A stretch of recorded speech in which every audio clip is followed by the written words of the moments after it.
Hello, Namaskar, my dear friends. Welcome to my YouTube channel, Prahari's Care. So, the war zone, US Israel conflicts, actions against the Iran is going on. Iran is also attacking the defense bases of US, Israel in the Gulf countries who are supporting the US and Israel allies. So basically, at the moment, it appears that there is no reduced attacks. It is still on.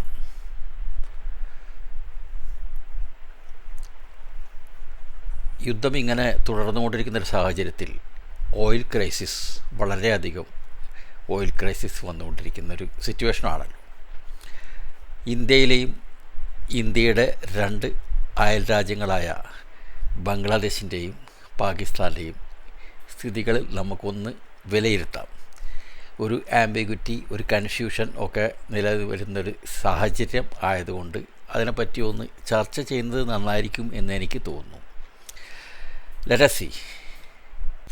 IEA, International Energy Agency, has ordered the largest release of government oil reserves in its history to help claim the oil price shock triggered by the US-Israel attacks on Iran.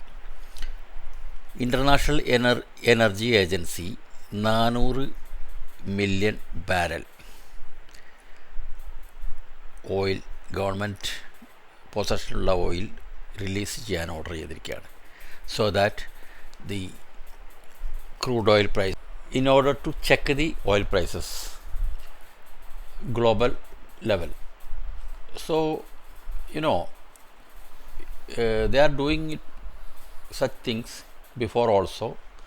The emergency intervention for outstrips in 2022 release of 182 million barrels of oil by IEA countries after Russia's full-scale invasion of Ukraine. യുക്രൈനെ Russia invade ചെയ്ത സമയത്ത് 182 million barrels release ചെയ്തിരുന്നു. അതുപോലെ ഇപ്പോൾ 400 million release ചെയ്യാനാണ് order ആയിരിക്കുന്നത്. അത് ഈ ഗ്ലോബൽ ലെവലിൽ ക്രൂഡ് ഓയിൽ പ്രൈസിനെ ഒന്ന് ചെക്ക് ചെയ്യാൻ വേണ്ടിയിട്ടാണ്, അതിനൊന്ന് അണ്ടർ കൺട്രോളിൽ വെക്കാൻ വേണ്ടിയിട്ടാണ്. IEA. What is IEA? The International Energy Agency is a Paris-based autonomous intergovernmental organization. ഒരു ഇൻ്റർഗവൺമെൻ്റൽ ഓർഗനൈസേഷനാണ്, ഓട്ടോണമസ് ബോഡിയാണ്. Established in 1974. സ്പെയിനാണ് ഇതിൻ്റെ headquarters. Provides policy recommendation, analysis and data on the global energy sector. Complete policy എല്ലാം ഉണ്ടാക്കുന്നത് ഇവരാണ്, അനാലിസ് ചെയ്യുന്നത് ഇവരാണ്, ഗ്ലോബൽ ഡാറ്റ എനർജിയെ എല്ലാം കറക്റ്റ് അതിൻ്റെ ഡാറ്റ എല്ലാം സൂക്ഷിക്കുന്ന ഇവരാണ്. The 32 member countries and 13 association countries. 32 members full time മെമ്പേഴ്സാണ്. അതുപോലെ 13 association countries of the IEA represent 75% of global energy demand. India is also an associated member and actively seeking full membership. Active member അല്ല, associated മെമ്പറാണ് India. Active member ആകാനുള്ള ശ്രമങ്ങൾ നടത്തി വരികയാണ്. ഇപ്പോൾ oil ക്രൈസിസിൽ ഇന്ത്യയെക്കുറിച്ച് നമ്മൾ പറയുകയാണെങ്കിൽ, India is navigating A potential energy supply crisis as of March 2026.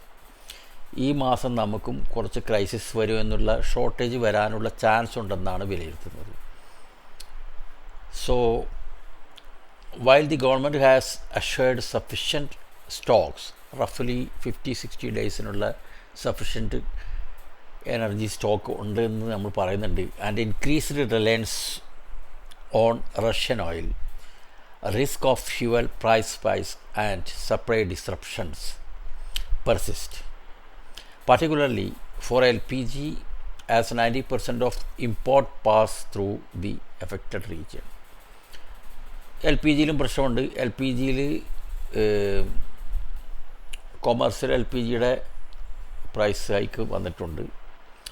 അതൊക്കെ ഒരു ഇതൊക്കെ ഇതിൻ്റെ ഒരു ബൈ പ്രോഡക്റ്റായിട്ട് വരുന്ന കാര്യങ്ങളാണ്. ഇതെല്ലാം സൈഡ് എഫക്ട്സ് ആണ്. ഏതൊരു വാർ വന്നാലും, പ്രത്യേകിച്ച് നമ്മുടെ അടുത്ത് കിടക്കുന്ന സ്ഥലത്ത് മിഡിൽ ഈസ്റ്റിൽ വരുന്നൊരു പ്രശ്നം നമ്മളെ തീർച്ചയായിട്ടും ബാധിക്കും. അത് ഇന്ത്യ സുശക്തമായൊരു നിലയിലായതുകൊണ്ടാണ് പെട്ടെന്ന് നമുക്കത് എഫക്റ്റ് ആവാത്തത്. ബൈ ദി വേ, ഞാൻ ഇന്നൊരു കുറച്ച് പെട്രോൾ അടിച്ചു പോയിട്ട്, അപ്പോൾ ഇന്ന് ഞാൻ നോക്കുമ്പോൾ പെട്രോളിൻ്റെ വില കുറച്ച് കുറഞ്ഞിരിക്കുകയെന്ന് തോന്നുന്നു. 106 റുപ്പീസ് 26 പൈസയാണ് ഇന്ന് ക്ലെയിം ചെയ്തത്. സോ പെട്രോളിനും ഡീസലിനും പ്രശ്നം ഇവിടെ ഇല്ല. But L P G it is L P ജിയിലേക്ക് ഇതിൻ്റെ പ്രോബ്ലം എന്ന് പറഞ്ഞാൽ കൂടുതൽ സ്റ്റോക്ക് ചെയ്യാൻ പറ്റാത്ത എന്തോ ഒരു സാഹചര്യം ഉണ്ടെന്നാണ് ഞാൻ അറിഞ്ഞത് അന്വേഷിക്കുമ്പോൾ. Anyways, let us see what happens in the future. എല്ലാം കൺട്രോളിൽ വരും. ഇന്ത്യയ്ക്ക് ഒരു ബുദ്ധിമുട്ടുണ്ടാകുന്ന രീതിയിൽ ഒരു കൺട്രിയും പെരുമാറില്ല എന്ന് നമുക്ക് പ്രതീക്ഷിക്കാം. Strategic shift.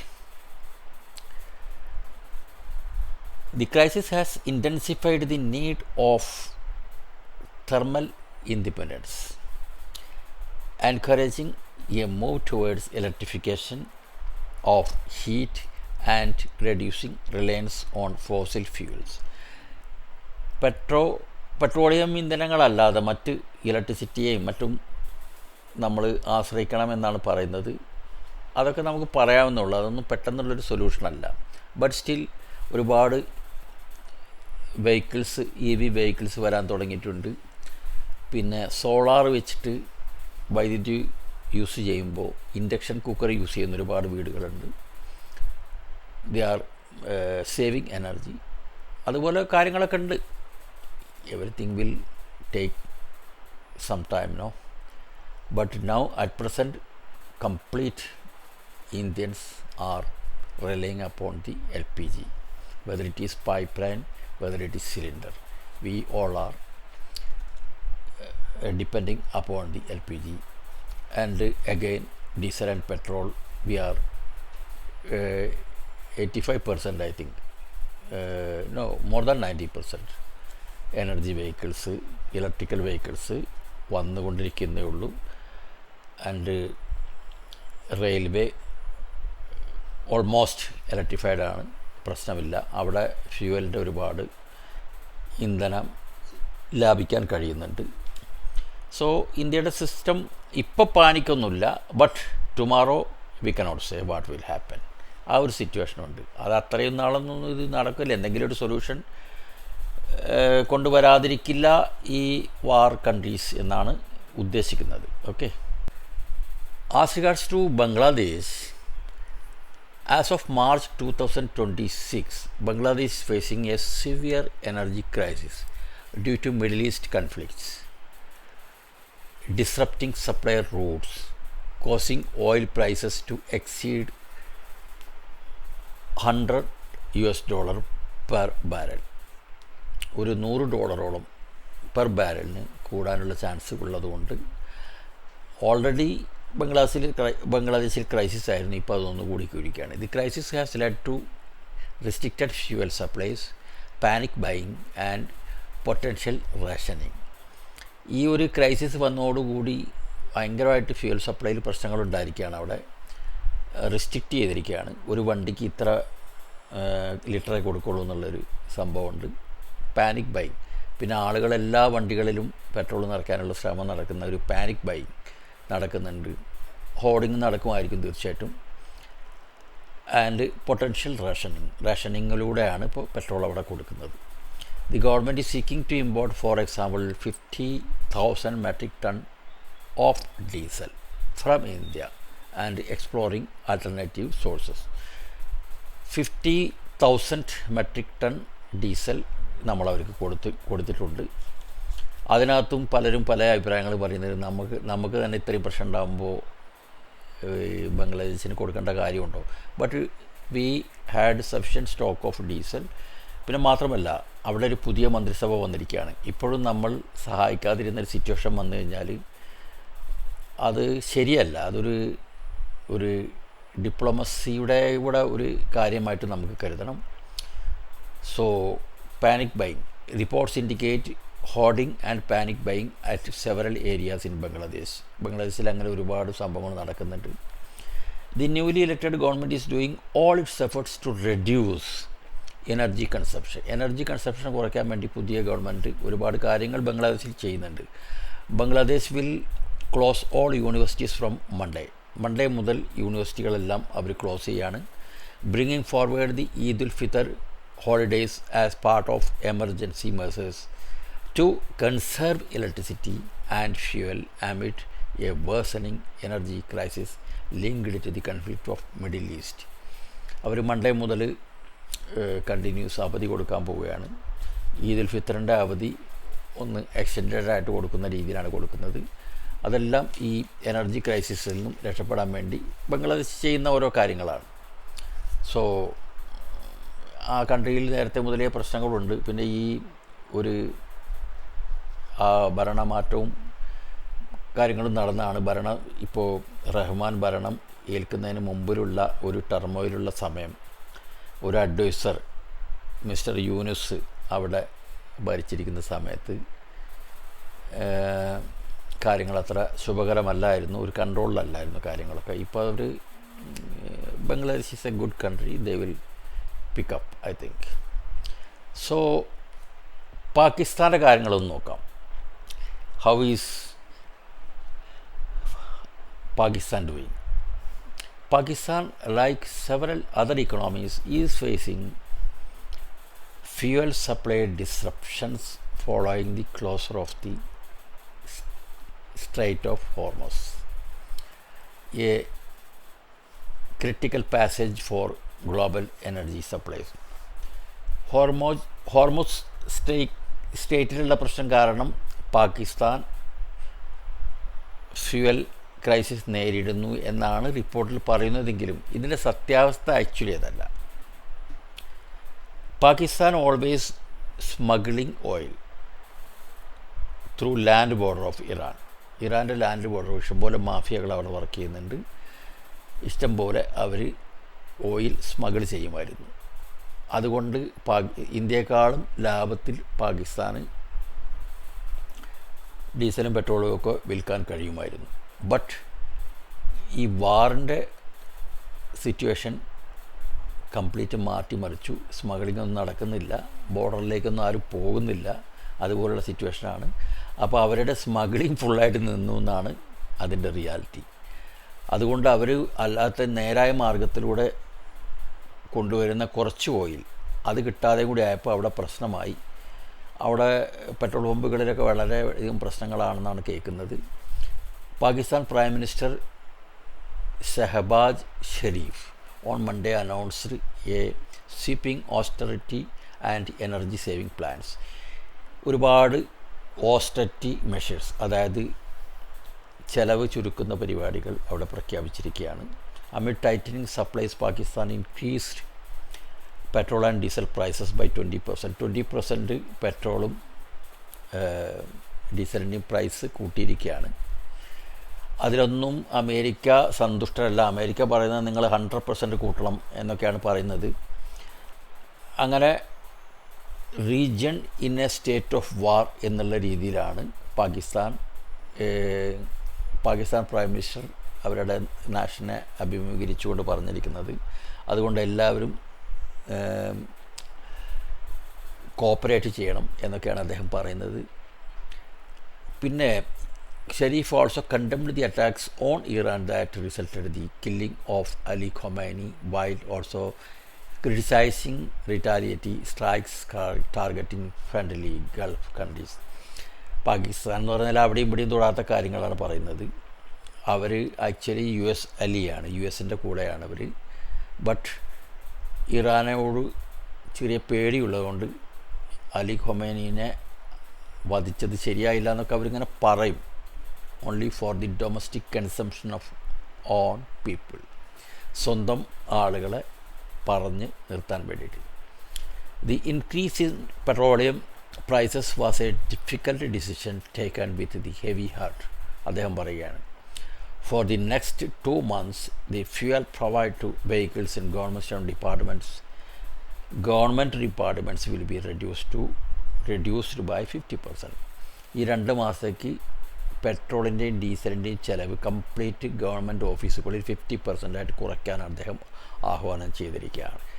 മറ്റൊരു കാര്യം അദ്ദേഹം ചെയ്തത്, members of the federal cabinet advisers and special assistance will not draw salaries for 2 months. അതായത് ഫെഡറൽ ഗവൺമെൻറ്റിലെ മെമ്പേഴ്സും അവരുടെ അഡ്വൈസേഴ്സ്, പൊളിറ്റിക്കൽ ബ്യൂറോക്രസി എന്ന് പറയുന്നവരും അതുപോലെ തന്നെ സ്പെഷ്യൽ അസിസ്റ്റൻസ് എന്നുള്ളവരൊക്കെ 2 മാസം അവർ സാലറി വേണ്ട എന്ന് പറഞ്ഞിരിക്കുകയാണെന്നാണ് പറഞ്ഞത്. സാലറി അവർക്ക് കൊടുക്കൂലെന്ന് സാരം. While members of parliamentary members will face a 25% pay cut. അതായത് ശമ്പളത്തിൽ നിന്നും ഒരു 25% കുറച്ച് അവർക്ക് ശമ്പളം കിട്ടുകയുള്ളൂ. All government departments will reduce their expenditure by 20%. അതുപോലെ തന്നെ കംപ്ലീറ്റ് ഗവൺമെൻറ് ഓഫീസുകളോട് 20% അവരുടെ ചെലവ് ചുരുക്കാൻ പറഞ്ഞിട്ടുണ്ട്. Travel ban, work from home policy എന്നുള്ള കാര്യങ്ങളും അവർ തുടങ്ങിയിട്ടുണ്ട്.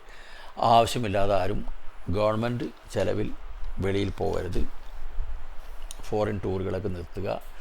അതുപോലെ തന്നെ വർക്ക് ഫ്രം ഹോം, അതിന് അവരൊരു റേഷ്യോ നിശ്ചയിച്ചിട്ടുണ്ട്. എമർജൻസി സർവീസുകൾ മാത്രം ഓഫീസിൽ പോവുക, അതർവൈസ് പിന്നെ ഒരു 4 days വീക്കായിട്ട് അതർ ദാൻ ബാങ്ക്സിന് അങ്ങനെയല്ല, മറ്റുള്ള എല്ലാ ഗവൺമെൻറ് ഓഫീസുകളും 4 days ആക്കി കുറച്ചിട്ടുണ്ട്. The austerity measures also include a deduction of 2 days salary from grade 20 and above officers earning more than 3 lakh Pakistani rupee per month. 3 ലക്ഷം 3 lakhs-ലും മുകളിൽ ശമ്പളം വാങ്ങിക്കുന്നവർ അവരുടെ സാലറി കട്ട് വേണമെന്നാണ് പറയുന്നത്. Okay, deduction of 2 days salary, 2 ദിവസത്തെ സാലറി അവരുടെ കട്ട് ചെയ്യുന്നുണ്ട്.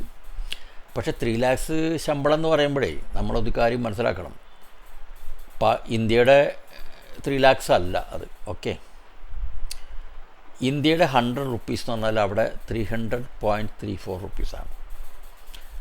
അപ്പോൾ 1 lakh ശമ്പളം വാങ്ങിക്കുന്ന ഒരു 1 lakhൻ്റെ താഴെ ശമ്പളം ഇന്ത്യയുടെ ശമ്പളമാണെങ്കിൽ അവിടെ 3 lakhs ആണത്. Complete ban on official dinners, iftar parties. 50% of staff of both the public and private sectors would work from home except for essential services. Government offices 4-day week other than banks. Schools across the country will also be closed for 2 weeks starting at the end of the current week as part of energy conservation drive. അപ്പോൾ energy ഡ്രൈവിന് വേണ്ടി ഒരുപാട് കാര്യങ്ങളൊക്കെ അവർ നടത്തി. Okay, ഓസ്റ്ററിറ്റി measures. Pakistan സാമ്പത്തിക ചെലവ് ചുരുക്കൽ നയം പ്രഖ്യാപിച്ചത് IMF-ൽ പോയി കടം ചോദിക്കാനായിരുന്നു. They wanted to take loan from IMF and they asked for $1 billion. IMF പറഞ്ഞു തരൂല.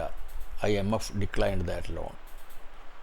So immediately Pakistan Prime Minister went to Saudi Arabia for money. അതാണ് situation. In the meantime US America പെഷവാറിലുള്ള embassy അടച്ചുപൂട്ടിയിരിക്കുകയാണ്. So it is a developing scenario. അപ്പോൾ മറ്റൊരു വീഡിയോയുമായിട്ട് ഉടൻ തന്നെ വരുന്നതാണ്. വീഡിയോ ഇഷ്ടമായെങ്കിൽ ലൈക്ക് ചെയ്യുക, സബ്സ്ക്രൈബ് ചെയ്യുക. Thank you very much. By.